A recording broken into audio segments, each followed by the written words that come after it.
할렐루야. 네. 하나님의 존을 찾은 여러분들에게 하나님의 은혜와 평강이 함께 하시기를 주님의 이름으로 축복합니다. 오늘은 마지막 때를 사는 지혜라고 하는 제목으로 하나님의 말씀을 전하겠습니다. 여러분, 우리가 사는 이 시대는 마지막 때 중에 마지막 때, 말세 중에 말세, 말세지 말이라고 그렇게 표현하고 있습니다. 데살로니가 전서를 기록하면서 바울은 이제 두 번의 중보기도를 드리는데, 첫 번째 중보기도가 3장 11절로 13절에 있습니다. 거기에 말씀에 보면 이제 그리스도께서 강림하실 때 하나님 우리 아버지 앞에서 거룩함에 흠이 없게 하시기를 구하노라, 이렇게 기도했거든요. 그리고 이제 편지를 마무리하면서 다시 성도들을 온전히 거룩하게 하시고 또 흠없이 보존되게 해달라고 그렇게 기도하는 것입니다. 여러분, 그렇습니다. 우리는 이 세상의 마지막을 살아가는 이때에 정말 지혜로운 사람이 누구냐? 그는 바로 주님의 재림을 맞이할 때 거룩하고 흠없는 그런 모습으로 주님 앞에 서는 것임을 기억하시기 바랍니다. 여러분, 미라 아시죠? 고대 이집트인들이 미라를 만들어서 시신을 오랫동안 보존했어요. 그러니까 이 시신을 보존하기 위해서 특별한 그런 방부 처리를 하는데, 이 뇌를 꺼집어내고 또 몸의 모든 장기를 다 끄집어내요. 그렇게 속을 다 비운 다음에 다시 심장은 또 이제 집어넣어요. 왜냐하면 심장이라고 하는 것은 이제 그 신화에 의하면 오시리스라고 하는 그런 신이 그 심장에 그런 그 심장을 통해서 그 사람이 선과 악을 따라 하는 그런 그 기준, 그 무게에 따라서 지옥으로 보내고 천국으로 보낸다고 그렇게 여겼기 때문인 것이죠. 자, 그렇게 한 다음에 그 몸을 이제 탄산 나트륨으로 그렇게 건조한 후에, 그리고 아마포라고 하는 그런 이 붕대로 감아서 그렇게 관에 넣어서 오랫동안 이제 밀봉해서 보관한 것이죠. 자, 그렇게 함으로 오늘날 가끔 이제 미라가 발견돼서 그 시신이 아주 이렇게 잘 보존되고 있는 것을 볼 수가 있습니다. 그러나 여러분, 성경은 우리의 그 장래에 대해서 이렇게 말씀합니다. 한 번 죽는 것은 사람에게 정하신 것이요, 이후에는 심판이 있으리니, 그리고 너는 흙이니 흙으로 돌아갈지니라 말씀하신 것처럼 사람은 영과 혼과 육으로 이루어져 있어요. 영이라고 하는 것, 그것은 사실 우리의 본질입니다. 우리 인간이라고 할 때 우리는 영인데 혼을 가지고 있고 육신 안에 살고 있는 것이죠. 굳이 구분한다면 그렇지만 이것을 세 개를 따로 떼어서 인간이라고 하지 않고 영과 혼과 육을 통틀어서 인간이라고 그렇게 말하는 것이죠. 이 영이라고 하는 것은 아담의 범죄로 말미암아 하나님께 대하여 죽어 있었습니다. 그런데 허물로 죽은 우리를 그리스도께서 살리셨다고 바울은 우리에게 말씀하고 있는 것이죠. 자, 그렇게 우리는 거듭났어요. 이 영을 통해서 우리는 하나님과 교통하게 된 거예요. 하나님과 아무 관계가 없이 단절되어 살던 우리에게 이제는 하나님을 아바 아버지라고 부를 수 있는 하나님과 자녀의 관계가 그렇게 세워진 것이죠. 자, 어쨌든 우리는 이렇게 영이고 또 혼을 가지고 있는데, 혼이라고 하는 것은 지정의, 우리가 생각하고 또 어떤 감정을 느끼고 또 어떤 것을 결정하는 이제 그런 것이죠. 그래서 마음이 무너지면 다 무너진다고 하죠. 그래서 마음이 무너지면 입맛도 없고 잠도 안 오고 하기도 싫고 의욕도 없고 그렇게 삶을 포기해버리는 거예요. 그러니까 우리가 영이 거듭나야 되고 마음이 건강해져야 하는 것입니다. 그리고 뿐만 아니라 우리의 몸은, 우리 인간은 영혼, 육이 있기 때문에 몸도 건강해야 돼요. 몸이 피곤하면 사실 기도하기도 어렵고 신앙생활에도 많은 문제가 생기는 거예요. 그러니까 이것을 잘 균형을 맞춰서 관리하고 틈틈이 운동도 하고 몸이 좀 안 좋은 것 같다고 하면 좀 보약도 좀 먹고 이렇게 잘 살피고 돌봐야 한다는 것입니다. 자, 어쨌든 바울은 우리가 주님이 강림하실 그때 우리의 온 몸과 혼과 영이 흠없이 보존되기를 간구한다 그랬어요. 그러면은 흠이 없다는 것은 우리가 병들지도 말아야 되고 늙지도 말아야 되고 죽지도 말아야 되잖아요. 몸에 어떤 상처도 나지 말아야 되고 흠이 생기면 안 되는 거잖아요. 그런데 여러분, 그것을 의미하는 것이 아닙니다. 흠없이 보존된다라고 하는 것, 그것은 우리가 예수 그리스도의 속량의 은혜로 말미암아 우리가 하나님 앞에 의롭다함을 얻었어요. 우리는 예수 그리스도를 믿는 믿음으로 구원받았고 예수 그리스도를 믿는 믿음으로 살아요. 그리고 그 믿음을 붙들고 살다가 천국에 들어가는 것이죠. 그러니까 흠이 없다는 것은 예수님의 공로만을 의지한다는 거예요. 그렇게 예수님만을 잘 믿다가 하나님 앞에 받아들여지는 것이죠. 그게 흠이 없는 것이지 뭐 우리가 깨끗하게 살고 도덕적으로 살고 선하게 살고 몸에 뭐 어떤 그 무슨 잡티를 제거한다고 해서 그렇게 되는 것이 아닙니다. 저도 어렸을 때 얼굴에 지금 이렇게 보는 거하고 다르게 점이 굉장히 많았어요. 저희 아버지도 점이 많으셨고 할머니도 점이 유전적인 거죠. 그래가지고 이 점이 하도 많으니까 친구들이 저를 어렸을 때 얼굴에 야, 너 얼굴에 뭐 쥐똥 같은 게 이렇게 많냐? 하면서 쥐똥이라고 불렀었던 또 있었거든요. 근데 그게 너무 속상해갖고 어머니한테 얘기했더니 어머니가 뭐 피부과나 뭐 데리고 가서 그렇게 빼주면 참 좋은데 빈초산을 이렇게 밀가루 반죽을 해가지고 그걸 갖다가 이렇게 붙여줬거든요.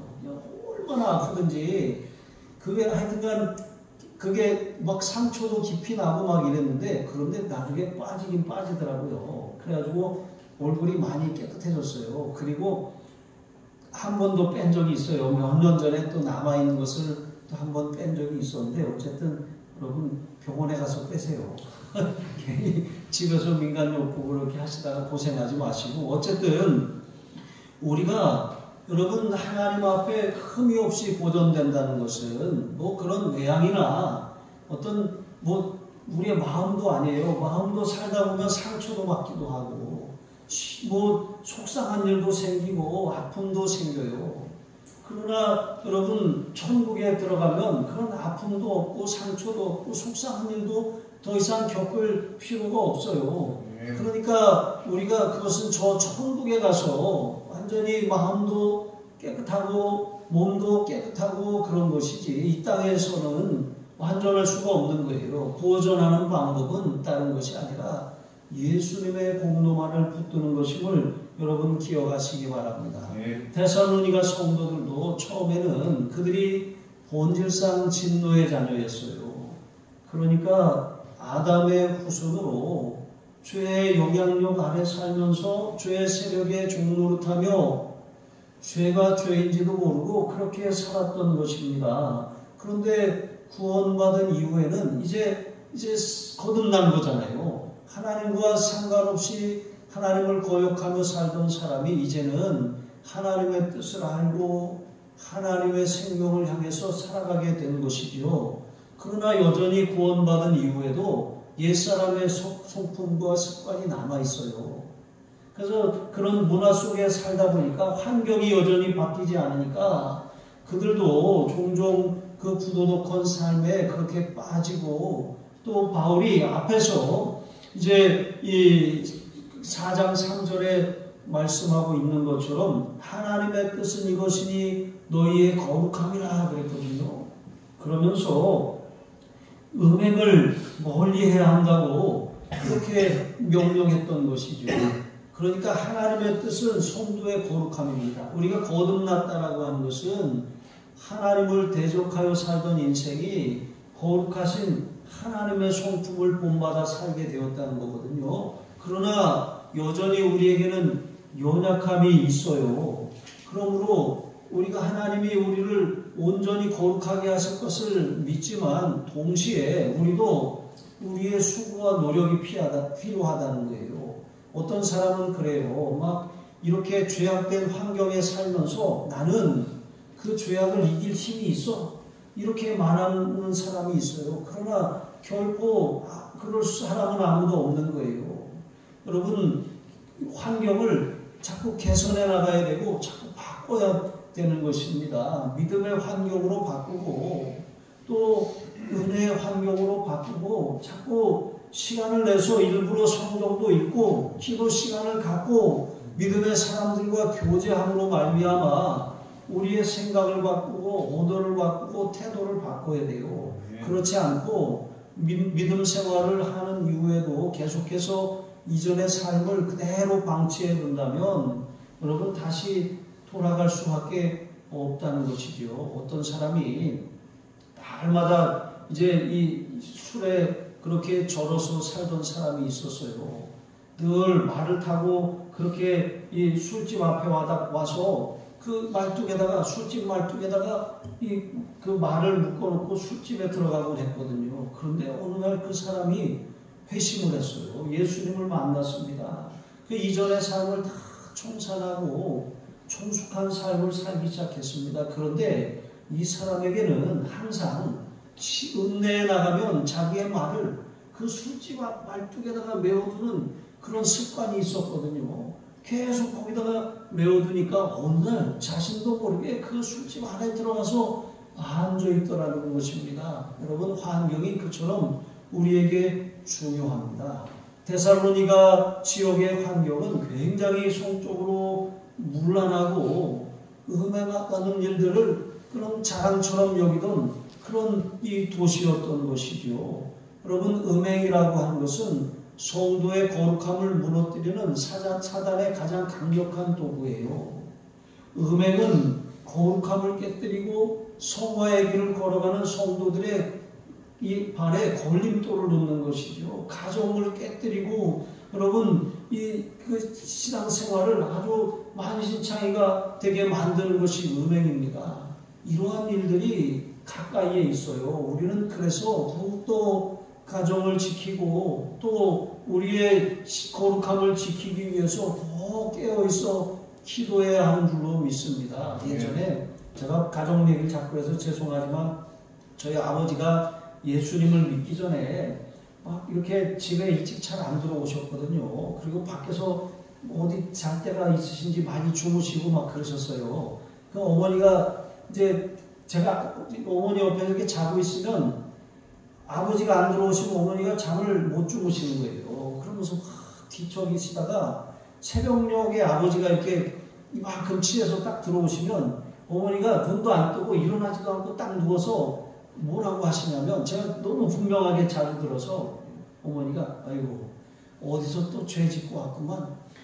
그 아버지가 가만 들어오다가 깜짝 놀라시고 그러셨거든요. 그러던 아버지가 이제 나중에는 예수 믿고 또 집사직분도 받고 또 제가 시골에서 목회할 때는 저희 아버지가 뭐 연탄도 떼고 그랬는데 연탄도 다 갈고 교회 청소도 다 하고 거의 뭐 사찰 집사님처럼 그렇게 하셨었거든요. 여러분, 이처럼 우리의 삶은 너무나도 연약해요. 우리는 그냥 내버려두면 그냥 신앙이 잘할 것 같지만 절대로 그냥 잘하는 사람은 없다는 것을 기억해야 합니다.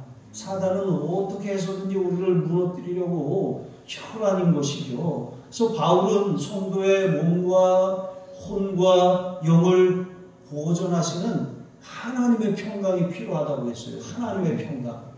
여러분, 하나님의 평강, 이 평강 에이레나라고 하는 것은 이것은 혼돈과 무질서와 또 쟁투와 그런 이 두려움과 염려 이것이 없는 그런 평정심의 상태를 말하는 거거든요.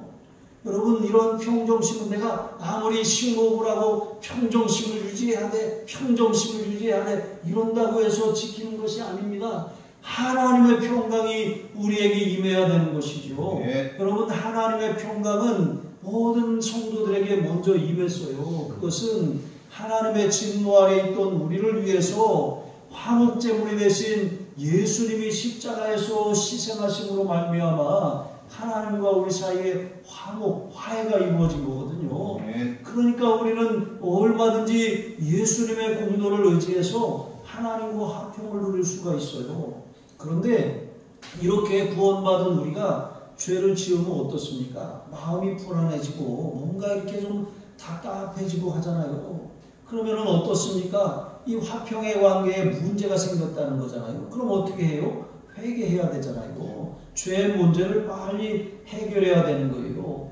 거룩함이 훼손되었기 때문에 우리가 평정심을 잃어버리고 혼란이 찾아오고 분별력을 잃어버리고 감정적으로 대응하고 잘못된 판단을 내리게 되는 거예요. 그래서 사람이 흥분하면 잘못 선택을 하잖아요.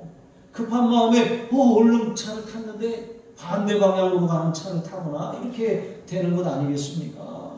잘못된 충동 구매를 하는 것도 마찬가지죠. 그러므로 여러분 우리는 하나님의 평강의 상태를 항상 유지해야 되는데 그것은 바로 우리의 거룩함이 지켜질 때 가능한 일이라고 하는 거예요. 그래서 죄가 있으면 성령께서 책망하시고 생각나게 하시거든요. 그러면 주저하지 말고 회개해야 돼요. 고백하고 버려야 되는 것입니다. 예수님의 보혈의 공로를 의지해서 씻어야 되는 것입니다. 그래야 마음이 편안하고 영이 안정이 되고 안정된 상태에서 마음도 평안해지고 우리가 실수하지 않는 거예요. 급한 마음에 행동하다 보면 다치고 실수하고 혼돈에 빠지는 것이죠. 그러나 하나님의 평강이 들어오고 있는 사람들은 막 파도가 일어나고 이 태풍이 불어도 요동하지 않는 거예요. 침몰하지 않는다는 확신을 갖기 때문에 그런 것이죠. 찬송가 가사처럼 우리의 마음이 평안한 거예요. 큰 풍파가 우리를 막 위협해도 흔들리지 않는 것입니다. 여러분 우리는 구원받은 하나님의 사람들이에요. 우리 안에 성령께서 계십니다. 성령께서 우리의 심령에 계셔서 여러분 성령님은 우리의 마음의 평정심에 이 바로미터와 같아요. 그래가지고 우리 마음의 평정심이 깨지면 성령께서 그것을 우리의 영에 깨닫게 하셔요. 말씀해 주셔요. 뭔가 문제가 생겼다라고 하는 것을 자각하게 하시는 것입니다. 그러면 우리는 성령의 음성을 빨리 캐치하고 바로잡아야 돼요. 그런데 바로잡지 않고 그냥 내버려두면 길을 잃어버려요. 영적으로 방황이 시작되는 거예요. 잘못된 선택을 내리고 잘못된 길을 가고 방황하는 거예요. 마치 철로 역정처럼 유혹에 빠지고 또 이렇게 어떤 대적을 만나고 그런 위험한 함정을 만났을 때 그것을 잘 분별하지 못하고 빨려 들어가 버리고 마는 것입니다. 그러면 이스라엘 백성들이 광야 열하루길이면 갈 수 있는 그 가나안을 40년이나 계속 제자리를 맴돌면서 돌고 계속 돌았던 것이죠. 여러분 우리의 인생도 마찬가지예요. 하나님은 바른 길, 지름길을 우리에게 제시하시지만 우리는 항상 돌아가요. 계속 한눈을 팔고 다른 길로 가다가 이 돌아보면 제자리예요. 신앙도 제자리, 삶도 제자리, 가정 경제도 제자리, 자녀도 제자리, 계속 제자리만 다람쥐 쳇바퀴 돌듯이 맴도는 거예요. 이런 삶이 아니라 앞으로 나아가야 되지 않겠습니까? 우리는 뒤로 물러가 침몰할 자가 아니라 앞으로 나아가 구원을 얻는 믿음을 가진 사람들입니다. 여러분 그 믿음의 길을 잘 가려면 우리의 영이 평정심을 찾아야 돼요. 평정심을 찾는 길은 거룩함을 잃어버리지 않는 거예요. 예수 그리스도만을 붙들고 날마다 믿음의 걸음을 걸어가시기를 바랍니다. 두 번째로 마지막 때를 살아가는 지혜로운 사람이 어떤 사람입니까? 그 사람은 서로 돌아보고 격려하며 충고하는 사람이에요. 나홀로 신앙은 없어요. 호몰론 마냥 나홀로 집에는 있을지 모르겠지만 신앙은 나홀로 신앙이 없어요. 신앙은 더불어 해야 됩니다. 더불어. 자꾸 믿음의 사람들, 믿음의 형제들과 연락하고 교제하고 또 같이 기도 제목을 나누고 말씀을 나누고 또 삶을 나누고 필요를 나누고 하는 일들을 계속 해야 되는 것입니다. 여러분 뭐 1+1, 뭐 2+1, 뭐 편의점 가면 그런 거 많잖아요. 그런 거 보면 이렇게 뭐 횡재했다 뭐 이럴 수도 있지만 하나도 생기면 우리가 지금 당장 필요하지 않잖아요. 그러면 누가 생각이 나야 그게 정상인 거예요. 이거 누구 어떤 성도님 줬으면 좋겠다. 이거 그분하고 같이 나눴으면 좋겠다. 여러분 이런 마음으로 그렇게 살아가야 한다는 거예요. 여러분 그것은 다른 사람의 삶을 풍성하게 하는 것이고 결국은 내가 풍성해지는 그런 비결이라고 하는 것이죠. 우리가 여러분 히브리서 10장 24절 이하에 보면 서로 돌아보아 사랑과 선행을 격려하며 모이기를 패하는 어떤 사람들의 습관과 같이 하지 말고 오직 권하여 그날이 가까움을 볼수록 더욱 그리하자 말씀하신 것처럼 더욱 모이기에 힘쓰고 더욱 권면하고 더욱 우리가 믿음을 나누고 삶을 나누고 말씀을 나누고 필요를 나누고 은혜를 나누는 이런 신앙생활이 필요하다는 거예요. 바울도 마찬가지입니다. 바울은 영적으로 이제 세상 말로 굉장히 높은 경지에 이른 사람이에요. 산층천에까지 올라갔다 왔잖아요. 그러니까 우리가 생각하기에 그 사람은 누군가의 어떤 영적인 도움이 전혀 필요하지 않는 사람이라고 생각할 수 있어요. 그러나 바울이 여기 보니까 우리를 위하여 기도하라 라고 요청하잖아요. 여러분 다른 사람의 중보가 필요하지 않은 사람은 하나도 없습니다. 바울이 데살로니가 성도들을 위해 중보하는 것처럼 또한 바울도 데살로니가 성도들의 중보를 필요로 하는 것입니다. 여러분 목사가 목회를 어떻게 하고 있나 하고 어떤 의심의 눈초리로 팔짱을 끼고 그렇게 바라볼 것이 아니라 어떻게 해야 돼요? 두 손을 펴서 목사를 위해서 기도해야 돼요. 중보하고 초동하며 기도해야 됩니다. 여러분 기도가 필요하지 않은 사람이 하나도 없는 것입니다. 여러분 목사가 놀고 있는 것 같아도 사실 굉장히 피곤해요.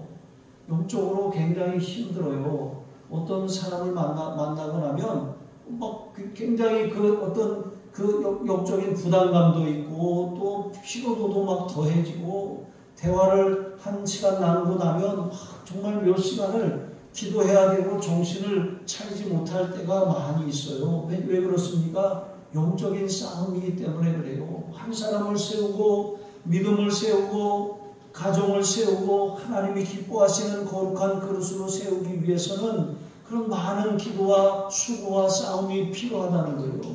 그래서 여러분 중보가 더 필요하다라고 하는 것입니다. 그래서 목사를 위해서 어떤 물질적인 후원도 좋고 또 어떤 봉사도 좋고 조력자가 되어도 좋아요. 그러나 여러분 그 어떤 것보다도 가장 중요한 것 다른 것 없어도 중보기도 여러분 이것은 절대로 여러분 빼지 말아야 될 중요한 요소라고 하는 것을 기억하시기 바랍니다.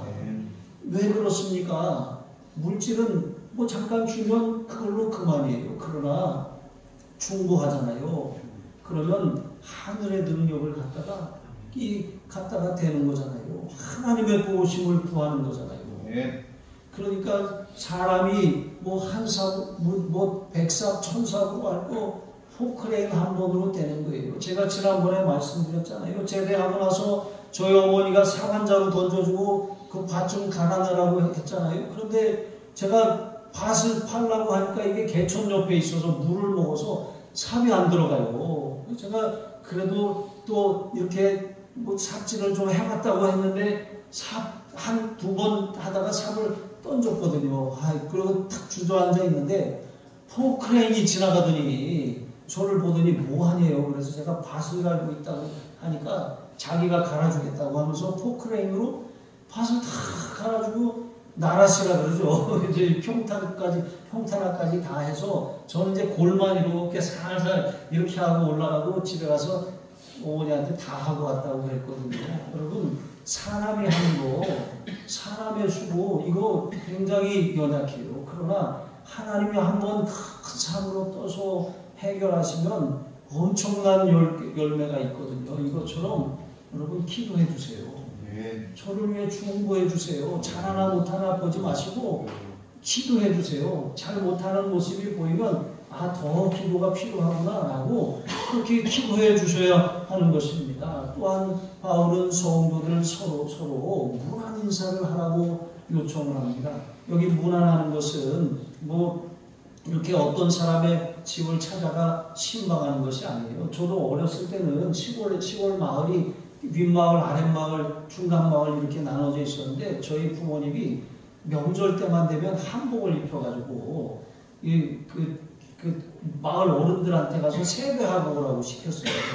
그럼 가서 세배하고 1,000원씩 이렇게 받고 또 500원도 받고 이렇게 또 식혜도 얻어먹고 이렇게 한과도 얻어먹고 그렇게 하고 마을을 한 바퀴 돌고 이렇게 왔거든요.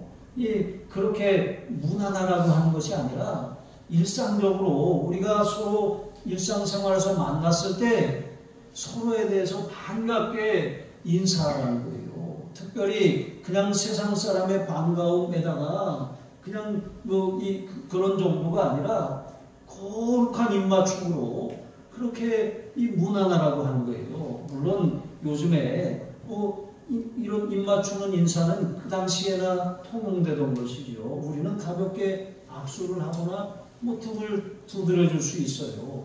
어쨌든 중요한 것은 거기에 형제 사랑이 들어있다는 거예요. 서로를 사랑하고 반가운 가족을 만난 것처럼 그렇게 서로 문안하라고 하는 거예요. 때로는 인사하기 불편한 관계도 있어요. 얼굴을 보면 고개를 돌리고 싶은 관계도 있을 수 있어요. 그러나 여러분, 만약에 그런 사람이 한 사람이라도 교회에 있다면 기도 제목이에요. 하나님, 좋은 얼굴로 대할 수 있도록 반가운 마음으로 맞이할 수 있도록 기도해야 돼요. 여러분, 그렇게 서로를 축복하고 서로를 세워주는 문안하는 그런 관계가 되어야 한다는 것이죠. 왜? 나 홀로 신앙생활 자꾸 벽을 치고 다른 사람과 단절하고 고개를 돌리면 결국 나 홀로밖에 남지 않게 되는 거거든요. 먼저 손 내밀고 먼저 인사하고 먼저 문안하고 받아주지 않던 여러분, 이렇게 서로 잘 지냈는지 한 주간 동안 또 문제는 없었는지 내가 기도로 도와야 될 일은 없는지 여러분 서로 문안하시기를 바랍니다. 그리고 또한 바울이 무엇을 요청합니까? 이 편지를 모든 사람에게 읽어 들리라고 했어요. 여러분, 이것은 하나님의 말씀이잖아요. 우리의 교제의 중심에는 언제나 하나님 말씀이 있어야 된다는 거예요. 여기 주보에 제가 여기 이제 이렇게 말씀 나누는 것을 여기다가 매주 올리잖아요. 여기에 질문도 있고 찬송가도 있고 또 기도 제목도 있어요. 이거 가지고 둘이, 셋이, 넷이 만나서 말씀을 같이 읽고 찬송하고 기도하고 기도 제목을 나누고 여러분 삶을 한번 나눠보세요. 관계가 풍성해집니다. 자녀들하고 또 부부간에 여러분 서로 믿음의 형제 안에서 이렇게 자꾸 나누세요. 여러분, 그렇게 할 때 우리의 신앙이 풍성해지고 신이 나는 거예요. 말씀에는 능력이 있습니다. 하나님의 말씀은 살았고 운동력이 있다고 했잖아요. 그런데 이 살았고 운동력이 있는 말씀은 나눌 때 역사가 일어나는 거예요. 가만히 나만 알고 나만 은혜를 품고 있으면 아무런 역사도 일어나지 않아요. 모든 형제에게 읽어 들리라고 한 것처럼 하나님, 오늘 내가 이 말씀을 나눌 사람을 만나게 해주세요. 생각나게 해주세요. 또 내가 기도할 사람들이 떠오르게 해주세요. 여러분, 그렇게 기도하고 생각나게 하시는 분들을 만나서 서로 믿음으로 교제하는 공동체, 이게 바로 교회인 것입니다. 그렇게 할 때 나도 살고 관계가 살고 교회도 살고 여러분 우리의 삶이 번성하게 될 줄로 믿습니다. 말씀과 기도와 서로에 대한 문화는 관계를 풍성하게 하는 거예요. 세 번째로 여러분 주 예수 그리스도의 은혜를 선포하며 사시기를 바랍니다. 우리가 이 지역마다 이렇게 미국도 그렇지만 우리나라도 그래요. 어떤 대형 공장이 이렇게 들어서고 그러면 그 공장으로 인해서 많은 사람들이 이렇게 거기에 이 일터를 잡고 살아갑니다. 또 더불어 거기에 세워진 교회들도 이렇게 부흥하고 이렇게 자연스러운 역사가 있는 것이죠. 어떤 지역에 제가 중국에 있을 때 어떤 지역에 보니까 큰 공장이 하나 있어서 그 동네 온 많은 그런 아파트 또 상가 또 교회 많은 사람들이 그 타운에서 번성하며 살았어요. 그런데 갑자기 이 공장이 저 밑으로 내려가 버린 거예요. 남해 쪽으로. 그러고 하고 나니까 경기가 죽어버려요. 상가들이 문을 닫기 시작합니다. 사람들이 떠나가요. 교회가 선교하고 또 이렇게 많은 그런 교회들을 섬기던 교회였는데 위자리 교회가 돼버리고 말았어요. 여러분 이런 일들이 일어난다면 만약에 이것이 개인적으로나 가정에 어떤 산업이 쭈그라들고 가정 경제가 쭈그라들고 여러분 이러면 굉장히 속상하고 마음이 아프잖아요. 여러분 그러나 우리는 믿음을 가진 사람들이에요. 성경의 역사를 보면 하나님께서는 롯은 그런 에덴 동산과 같은 그런 곳에서 살면서 더 잘되고 번성하게 하신 것이 아니라 나중에는 겨우 목숨만 건졌어요. 그러나 아브라함은 어떻습니까? 황무지와 같은 곳에 하나님이 보내셨는데 하나님은 그곳에서 번성하게 하셨어요. 여러분 이것이 성경의 원리이고 하나님의 방법입니다. 여러분 하나님께서는 하나님의 명령을 따라 행하는 자, 특별히 예수 그리스도의 이름을 선포하며 나아가는 사람들의 삶에 복을 주세요.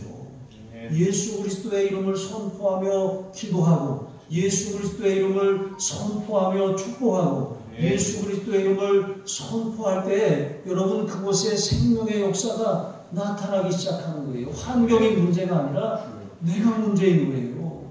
내가 하늘의 그런 보고를 여는 열쇠인 예수 그리스도의 이름을 선포하지 않기 때문에 우리의 삶의 문제들을 해결할 수 없는 것이고 여전히 환경의 영향을 받으며 살아가게 되는 거예요. 롯은 너무나도 풍성한 곳에 살았지만 그것이 그에게 결국 복이 되지 못했어요.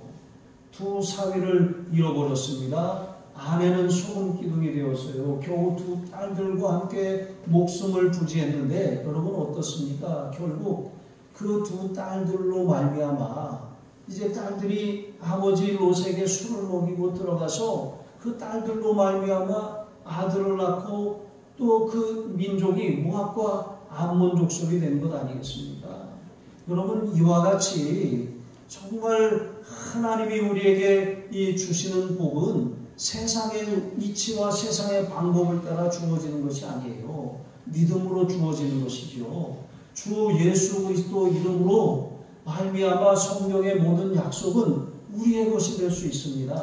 하나님은 지금도 주 예수 그리스도의 이름으로 나아가는 자, 주 예수 그리스도의 이름으로 기도하는 자, 주 예수 그리스도의 이름을 선포하는 곳에 생명의 역사, 부활의 역사, 기적의 역사를 지금도 일으키신다는 것을 여러분 기억하시기 바랍니다. 주 예수 그리스도의 은혜, 여러분 그 은혜는 어떤 은혜입니까? 은혜라고 하는 것 카리스라고 하거든요. 이 은혜는 받을 자격이 없는 자에게 값없이 주시는 하나님의 호의인 것입니다. 어떤 사람들은 모든 것 하나님의 은혜입니다 라고 깨닫고 사는 사람들이 있어요. 근데 어떤 사람들은 자신에게 재력도 있고 능력도 있어서 웬만한 문제를 자기가 가진 것으로 다 해결할 수 있으니까 은혜, 감사 이런 거 별로 이렇게 대수롭지 않게 살아가는 거예요. 그러나 여러분 참으로 지혜로운 사람은 주 예수 그리스도의 은혜로 말미암아 사는 것을 한순간도 잊지 않는 사람들이에요. 여러분 몸에 기운이 빠져도 여러분 자신을 축복하며 이렇게 기도하세요. 주 예수 그리스도의 은혜가 내게 있을지어다. 주 예수 그리스도의 은혜가 우리 교회에 있을지어다. 주 예수 그리스도의 은혜가 우리 자녀들에게 있을지어다. 주 예수 그리스도의 은혜가 이 사업장에 있을지어다. 주 예수 그리스도의 은혜가 나의 걸어가는 길에 있을지어다. 여러분 그렇게 날마다 선포하세요. 그러면 황무지가 변하여 옥토가 되는 역사가 일어나는 거예요. 풍성한 곳으로 나아갔다가 다 잃고 그렇게 돌아오는 인생이 아니라 주 예수 그리스도의 은혜로 말미암아 번성하는 삶을 사는 거예요. 여러분 우리가 이 룻의 이야기를 너무나도 잘 알고 있습니다. 이 룻의 어머니 나오미 그 남편과 두 아들을 데리고 모압 땅으로 건너갔어요. 왜 건너갔습니까?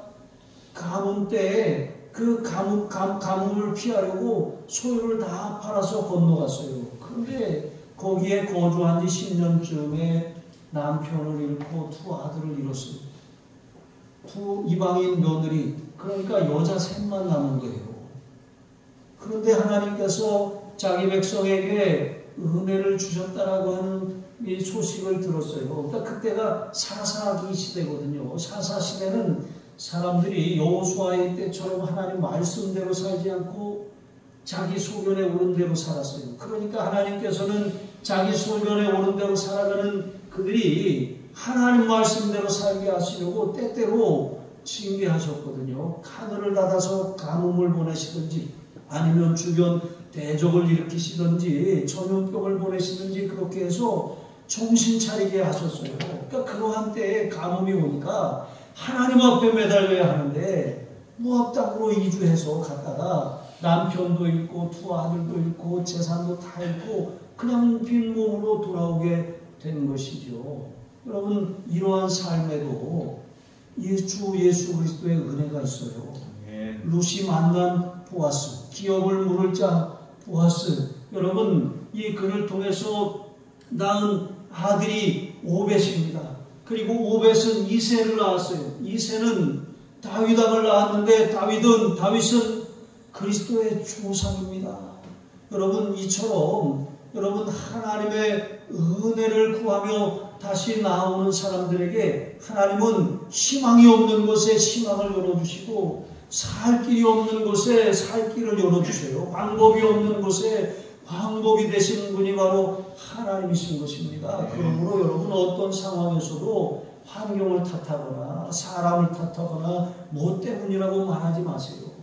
주 예수 그리스도의 은혜가 내게 있으면 주 예수 그리스도의 은혜를 선포하며 나아갈 때 그것이 하나님의 역사하시는 축복의 땅으로 변하게 될 줄로 믿습니다. 베드로전서 3장 15절 말씀을 읽어드리고 말씀을 맺겠습니다. 너희 마음에 그리스도를 주로 삼아 거룩하게 하고 너희 속에 있는 소망에 관한 이유를 묻는 자들에게 대답할 것을 항상 준비하되 온유와 두려움으로 하고. 여러분 그렇습니다.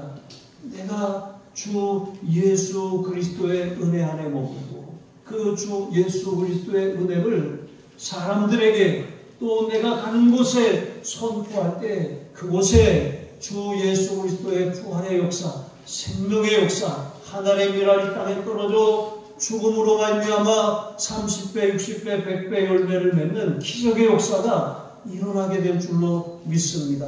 날마다 주 예수 그리스도의 은혜를 선포하며 나아가시는 저와 여러분이 되시기를 주님의 이름으로 축복합니다. 여러분 이렇게 한번 해보겠습니다. 우리 오른손을 드세요. 주 예수 그리스도의 은혜가 내게 있을지어다. 주 예수 그리스도의 은혜가 내 가정에 있을지어다. 주 예수 그리스도의 은혜가 나의 직장과 일터에 있을지어다. 주 예수 그리스도의 은혜가 내 자녀들에게 있을지어다. 주 예수 그리스도의 은혜가 이곳에 있을지어다. 날마다 선포 선포하며 승리의 길을 걸어가실 주님의 이름으로 축복합니다. 기도하시겠습니다. 우리를 온전히 거룩하게 하시며 주님 다시 오실 때까지 흠없이 보존되기를 원하시는 하나님, 날마다 성령님의 인도하심에 순종하며 살게 하여 주시옵소서. 서로를 돌아보며 사랑과 선행을 격려하여 중보하며 함께 말씀을 나누고 삶을 나누고 기도 제목을 나누게 하여 주시옵소서. 무엇보다도 어떤 상황에 있든지 어디에 있든지 어떤 처지를 당했든지 주 예수 그리스도의 은혜를 선포하며 나아갈 때 그곳이 생명의 땅, 축복의 땅, 기적이 일어나는 현장이 되게 하여 주시옵소서. 우리 주 예수 그리스도의 이름으로 감사하며 축복하며 기도합니다. 아멘.